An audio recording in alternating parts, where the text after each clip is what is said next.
दोस्तों आप तो जानते ही हैं कि बाकी और यूजीरो की इस महाभारत जैसी फाइट में आखिरकार यूजीरो हनुमा ही जीता था। बाकी ने कोशिश तो बहुत की, पर दी ओगर को हराना कोई बच्चों का खेल नहीं है। लेकिन असली कांड तो अब शुरू हुआ है, जब पूरी दुनिया को लग रहा था कि यूजीरो को टक्कर देने वाला कोई बचा ही नहीं है। तब एंट्री होती है तारीख के सबसे बड़े परिंदे की, मुसाशी मायामोटो। साइंटिस्ट ने एक ऐसा खतरनाक जुगाड़ लगाया कि 400 साल पुराने सामुराई मुसाशी का डीएनए निकालकर उसे क्लोन कर दिया, और सिर्फ बॉडी ही नहीं, एक तांत्रिक औरत के जरिए उसकी रूह को भी वापस बुला लिया। मुसाशी जब जिंदा हुआ तो उसकी एक नजर नहीं बड़े बड़े फाइटर्स की पेंट कीली कर दी। वो कोई मामूली फाइटर नहीं है, वो मौत का दूसरा नाम है। मुसाशी के जिंदा होने के बाद टोकुगावा उसकी ताकत टेस्ट करने के लिए क्योचेरो साबो को बुलाता है। साबो कोई मामूली बंदा नहीं था, वो 9th डैन मास्टर था और लोग उससे थर थर कांपते थे। साबो ने सोचा कि ये बूढ़ा सामुराई क्या बिगाड़ लेगा, लेकिन मुसाशी ने अपनी तलवार नहीं निकाली। उसने सिर्फ अपने खाली हाथों से हुआ में इनविजिबल कट्स मारे। मुसाशी ने साबो को इतना डरा दिया कि साबो को लगा उसके जिस्म के 2 टुकड़े हो गए हैं। बना एक भी जख्म लगे, साबो की रूह कांप गई और उसने हार मान ली। मुसाशी ने साबित कर दिया कि वो बना हथियार के भी मौत का सौदागर है। जब टोकुगावा बाकी को पुरानी कहानियां सुना रहा होता है तो बाकी अचानक बीच में बोल उठता है। बाकी की आंखों में एक अजीब सी चमक होती है। वो थोड़ा हंसता है और काफी खुश नजर आता है। वो टोकुगावा से कहता है, दादू अब ये सब छोड़िए, मुझे बस ये बताइए कि मेरे बगल वाले कमरे में कौन बैठा है। बस सच बताइए, वो इंसान है या हैवान, औरत है या मर्द, वो क्या चीज है, क्या वो मुझे मारने आया है। अभी बाकी की बात खत्म भी नहीं हुई थी कि उसे अपने पीछे एक हौलनाक मौत महसूस होती है। बाकी बिजली की रफ्तार से घूमता है और हवा में एक जोरदार किक मारता है, लेकिन जैसे ही उसकी टांग इस साए से टकराती है, बाकी को ऐसा लगता है जैसे उसकी टांग किसी लोहे की दीवार से टकराकर टूट गई हो। बाकी हैरत से पीछे मुड़कर देखता है, वहाँ खड़ा होता है सदियों पुराना दरिंदा मुसाशी मियामोटो। मुसाशी बाकी की फिरती देखकर कहता है, क्या बात है नौजवान, क्या फुर्ती है तुम्हारी, कोई निंजा हो क्या। बाकी की आंखें फटी की फटी रह जाती हैं। वो हकलाते हुए कहता है, ये नहीं हो सकता मित्सुनारी दादू, ये क्या भला है। दादू हंसते हुए जवाब देते हैं, तुम्हें क्या लगता है बाकी, ये कौन है। बाकी कहता है, ये तो मुसाशी मियामोटो है, लेकिन वो तो 400 साल पहले मर गया था, क्या वो दोबारा जिंदा होकर आ गया है। बाकी के चेहरे पर डर नहीं बल्कि एक जुनून आ जाता है। वो कहता है, मेरा शुरू से सपना था कि मैं उनसे फाइट करूंगा और मैं इतना अच्छा मौका गवा नहीं सकता, क्यों ना आप 2-2 हाथ हो जाएं।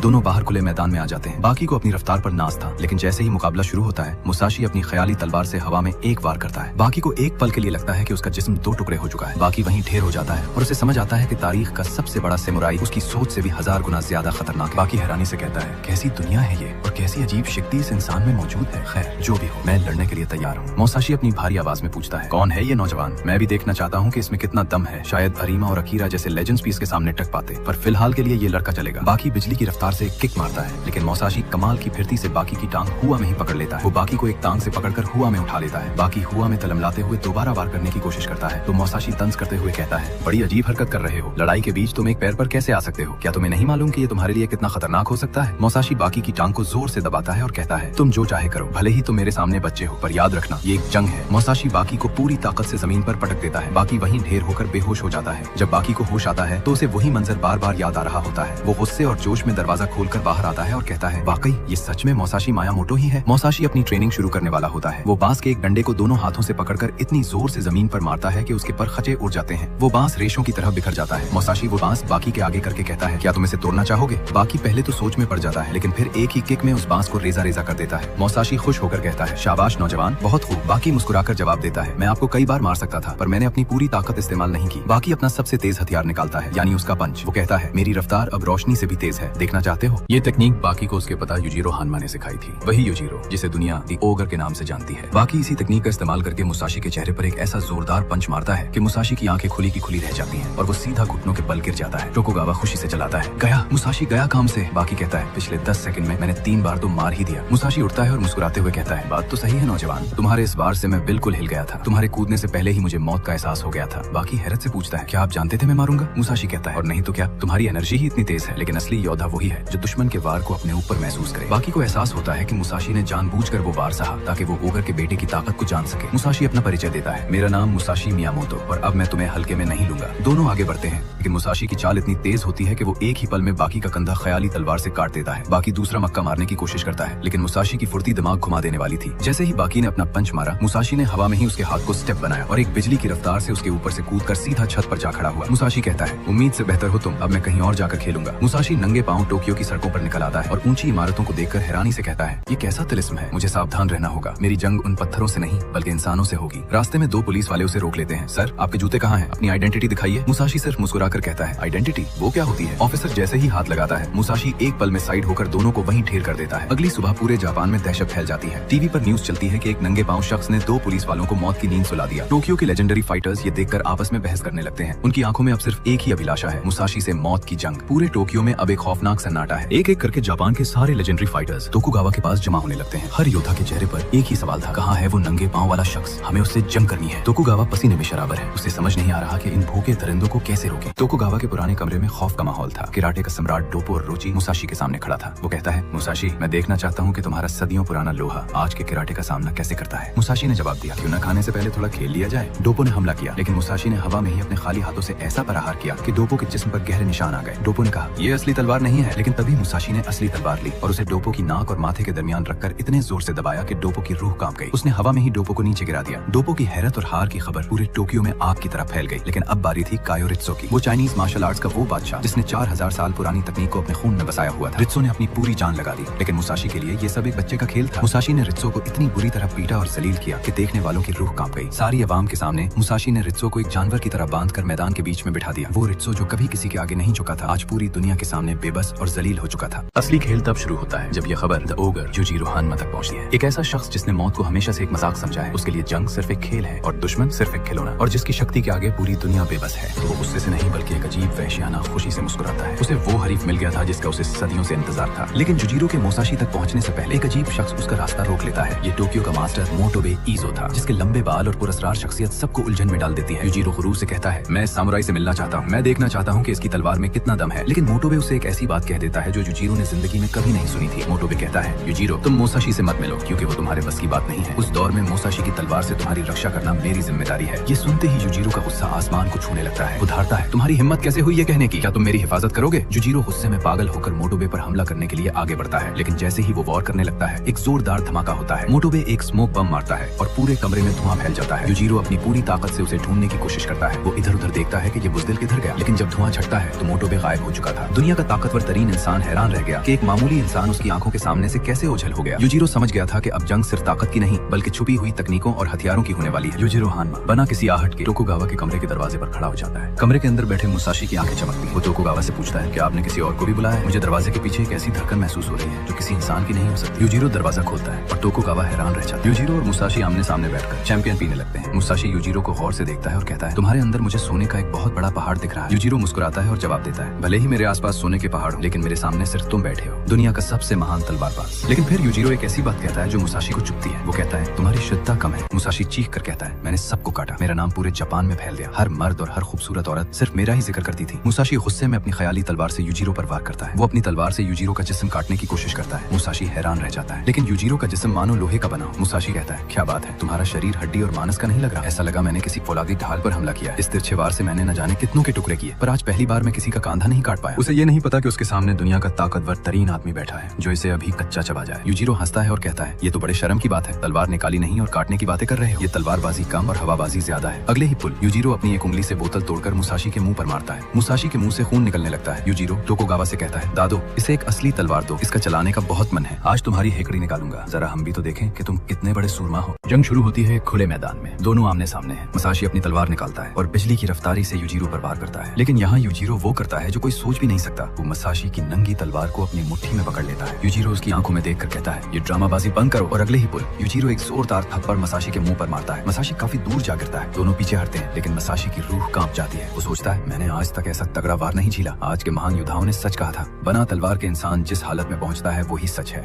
उसकी मुट्ठी का दम भी किसी तलवार से कम नहीं। मुसाशी एक और वार करता है, लेकिन युजिरो के लिए ये सब एक मजाक था। वो आसानी से वार को मस कराता है। मुसाशी हैरान रह जाता है और लगातार हमले शुरू कर देता है। युजिरो मुसाशी की कलाई पकड़ लेता है और कहता है, कलाई तो तुमने मजबूत पकड़ी है। और वहीं से एक खतरनाक लात मारता है जिससे मुसाशी का दिमागी तवाजुन हिल जाता है। युजिरो चलाता है। वो शख्स भूल गया था कि वो किससे लड़ रहा है, दुनिया के सबसे ताकतवर इंसान से, जिसके लिए मौत एक खेल है। मुसाशी कहता है, अब समझा, तुम्हारे लिए तलवार कोई मानी नहीं रखती, तुम्हारे हाथ ही तलवार है। मैं अब अपनी तलवारों को साइड पर रखता हूँ। अब दोनों बना हथियार के आमने सामने हैं। युजिरो कहता है कि तलवार रखने के बाद मुसाशी की ताकत और बढ़ गई है। मुसाशी तेजी से आगे बढ़ता है। बस अब बहुत हुआ, ये खेल आज रात पूरा होगा। लेकिन जैसे ही मुसाशी वार करने लगता है, अचानक बीच में मोतुबे ईजो आ जाता है। मुसाशी का वार सीधा मोतुबे को लगता है और वो बेहोश होकर गिर जाता है। युजिरो गुस्से में मोतुबे को उठाकर पटकता है और कहता है, तुम सच में गधे हो, घटिया इंसान, तू मेरी रक्षा करेगा? युजिरो उसे मारने लगता है कि मुसाशी उसे रोक लेता है। तभी वहाँ तोकुगावा आता है और कहता है, दिमाग ठंडा करो युजिरो, वो बीच में आया, वो उसकी गलती थी, देखो उसकी कैसी हालत हो गई है। मुझे दुख के साथ कहना पड़ रहा है कि ये मुकाबला यहीं खत्म होता है। एक ऐसी जंग जो अधूरी रह गई, लेकिन सबको बता गई कि युजिरो को हराना नामुमकिन है। क्या आपको लगता है मोतुबे ने सही किया? कमेंट में जरूर